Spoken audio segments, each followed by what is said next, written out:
আমিনুল হক লিখেছেন, সমকামীদের বাড়বাড়ন্ত বেড়েই চলেছে। আজ শুক্রবার রাত 11টায় তারা ঘোষণা দিয়ে ঢাকা শহরে প্রাইড করবে বলে ঘোষণা করেছে। এদের প্রতিরোধে আমাদের করণীয় কি?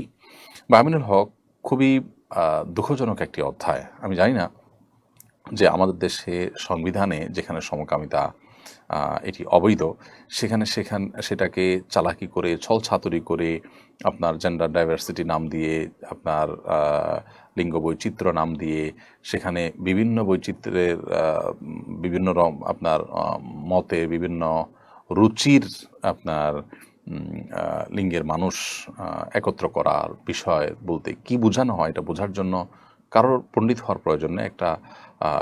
একজন কিশোরও এটা বুঝতে পারেন।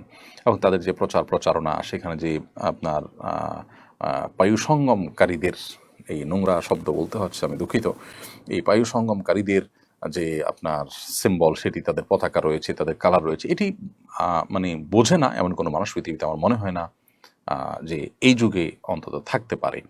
তো এরকম একটি সংবিধান এবং রাষ্ট্রের আইন বিরোধী এবং এদেশের সকল ধর্মের মানুষের চিন্তাধারা পরিপন্থী একটি কাজ প্রকাশ্যে ঘোষণা দিয়ে আজ অনেকদিন ধরে তারা করবে বলে আসছে, এবং আজকে 11টা করার কথা রয়েছে।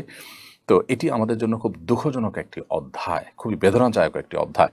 এদেরকে আইনের আওতায় আনা উচিত এবং বাংলাদেশের প্রচলিত আইনের প্রতি শ্রদ্ধা রেখে তাদেরকে উপযুক্ত শাস্তির মুখোমুখি করা দরকার। এদেরকে যারা নানাভাবে আপনার প্ররোচনা দিয়ে থাকে, নানাভাবে এদেরকে যারা আপনার ফান্ডিং করে থাকে, তাদের মুখোশগুলো মানুষের সামনে তুলে ধরা দরকার। যে সমস্ত এনজিও, যে সমস্ত বিদেশি আপনার দূতাবাস, যারা আমাদের দেশটাকে ধ্বংস করবার জন্য নীল নকশা করছে, দেশের সংস্কৃতির বিরুদ্ধে যারা যুদ্ধে নেমে পড়েছে এবং যারা তাদেরকে সাপোর্ট করতেছে অধিকারের নাম দিয়ে।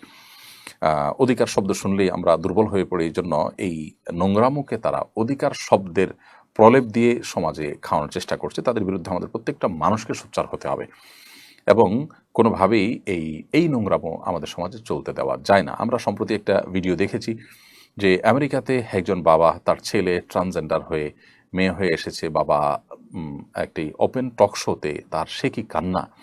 তিনি নিজেকে দোষারোপ করছেন তিনি আদর্শ বাবা হতে পারেন, যে তার সন্তানটা এভাবে ধ্বংস হয়ে গেছে।